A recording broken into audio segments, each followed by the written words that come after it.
नमस्कार। मैं doctor Madan Lal Bhatt, vice chancellor King George medical university. आज मैं संक्षेप से कोविड-19 कोरोना वायरस इन्फेक्शन से बचने के लिए और उसके खतरों के बारे में संक्षेप में बताने जा रहा हूं। सबसे पहले मैं ये बताना चाहूँगा कि विश्व में 98% कोरोना वायरस के मरीज माइल्ड नेचर के हैं, केवल 2% मरीज गंभीर हैं। इन 98% मरीजों को अगर केवल अपने स्वास्थ्य का ध्यान रखें, आराम करें और किसी तरीके की कोई स्ट्रेस या टेंशन न लें तो ऐसे मरीज स्वतः ठीक हो सकते हैं। केवल 2% ऐसे मरीज हैं जो गंभीर स्थिति में हैं और उनकी खतरे के लिए उनके साथ ज़्यादा उम्र का होना, 65-70 साल से ज़्यादा की उम्र, डायबिटीज़, ब्लड प्रेशर, किडनी या कैंसर जैसी किसी बीमारी से ग्रसित होना या शरीर की रोग प्रतिरोधक क्षमता किसी अन्य कारण से कम हो जाने के कारण उनको खतरा है।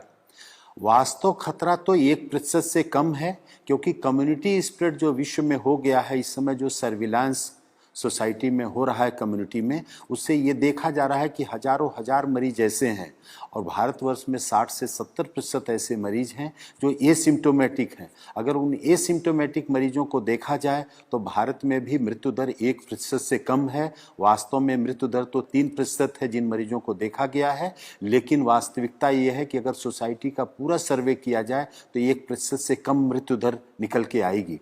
ऐसी स्थिति में बचने के लिए जो सामान्य उपाय हैं मैं उनको संक्षेप में बता रहा हूं, जिसको कोई भी व्यक्ति अपने जीवन में स्वस्थ व्यक्ति उपाय के माध्यम से बच सकता है। और कोई व्यक्ति अगर संक्रमित हो गया कोरोना वायरस से तो भी उससे ठीक होने की संभावना बहुत ही ज़्यादा रहेगी। पहली तो बात यह है कि व्यक्ति को स्वस्थ जीवन शैली का पालन करना चाहिए। स्वस्थ जीवन शैली में 6 से 8 घंटे की अच्छी नींद लेना आवश्यक है। इस नींद के घंटे में रात को 10 बजे से प्रातः 4 बजे का समय अवश्य इंक्लूडेड होना चाहिए। दूसरा आवश्यक है कि व्यक्ति को पर्याप्त मात्रा में पानी पीना चाहिए। पर्याप्त पानी में 3 से 4 लीटर या 5 लीटर तक गर्मी में धूप में निकलने वाले व्यक्ति को, और इस गर्मी के बावजूद भी गुनगुना पानी लेना स्वास्थ्य के लिए ज़्यादा हितकारक है। तीसरा जो अति आवश्यक विषय है कि सुपाच्य पौष्टिक भोजन लेने की आवश्यकता है समय समय से, और फलों और सब्जियों का बहुतायत में प्रयोग करने की आवश्यकता है। इस समय पे fast food, junk food, cold drinks, ice cream, इन सब से बिल्कुल बचने की आवश्यकता है। स्मोकिंग से बिल्कुल बचने की आवश्यकता है। और कुछ ऐसी औषधियां हैं जो पूरा विश्व जिनकी गुणवत्ता को मानते हुए प्रयोग कर रहा है, वो भारत के आयुर्वेद में भी प्रचलित हैं, उनका भी प्रयोग करने की आवश्यकता है बचने के लिए और इलाज की दृष्टि से भी। इसमें सबसे आवश्यक है जो सिट्रस फ्रूट्स हैं, नींबू, संतरा, मौसमी, उनका सेवन करना।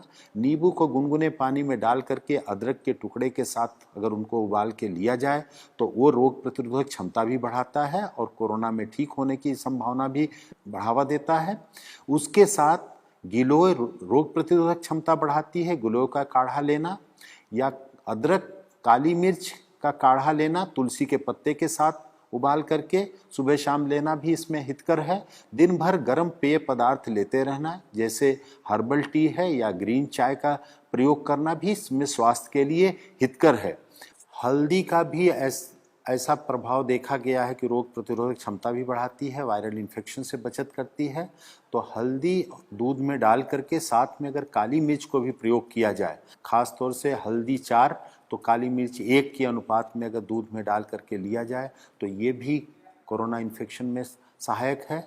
और लहसुन में भी एंटीवायरल प्रॉपर्टीज़ देखी गई हैं, तो लहसुन, काली मिर्च और अदरक का मिश्रण भी प्रयोग किया जाए कच्चा या खाने के साथ सलाद के रूप में थोड़ी सी मात्रा में, तो ये भी रोग से बचाने में सहायक है। और कोई भी व्यक्ति इसमें जो संक्रमित होता है अगर वो तनाव बहुत नहीं लेगा, घबराहट का शिकार नहीं होगा और अपनी कोमॉर्बिड कंडीशंस जो भी हैं, अगर डायबिटीज़ है, थायराइड की प्रॉब्लम है या अन्य कोई प्रॉब्लम है, तो उसका समुचित उपचार लेते रहें और उनसे बचने की आवश्यकता है। अगर वो बीमारी कंट्रोल में रहेगी तो इससे खतरा उतना नहीं होगा।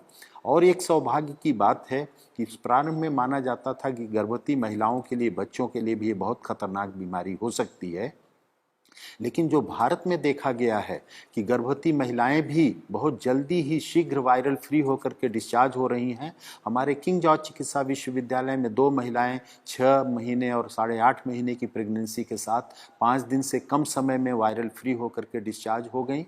छोटे बच्चों में भी 3 महीने का बच्चा, एक गोरखपुर में, हमारे यहाँ 2.5 वर्ष का एक बच्चा, उत्तर प्रदेश में एक और 9 महीने का बच्चा, ऐसे महाराष्ट्र में भी छोटे बच्चे नवजात शिशुओं को वायरल इन्फेक्शन से, इस कोरोना वायरस से मुक्ति बहुत ही शीघ्र मिल गई। तो उन बच्चों पर भी ध्यान देना है और ख़ास तौर से जो ध्यान देने की आवश्यकता है कि इसके लिए कोई वायरल एंटीवायरल ड्रग नहीं है, कोई वैक्सीन नहीं है, अतः सोशल डिस्टेंसिंग या फिजिकल डिस्टेंसिंग का पालन करें, हाथ को बार बार साबुन पानी से धोते रहें या हैंड सैनिटाइजर का प्रयोग करें और बाहर निकलते समय मास्क का नियमित रूप से यदि कोई प्रयोग करे तो वो बच सकता है और यही इस वायरस की लड़ाई के लिए सबसे बड़ा साधन है। और अपने को बचाएं, दूसरों को बचाएं। इस संदेश से जितना भी अपने को लाभान्वित करें, दूसरों को बता करके लाभान्वित करें, वही इस मानवता की बहुत बड़ी सेवा होगी। आपको बहुत बहुत धन्यवाद।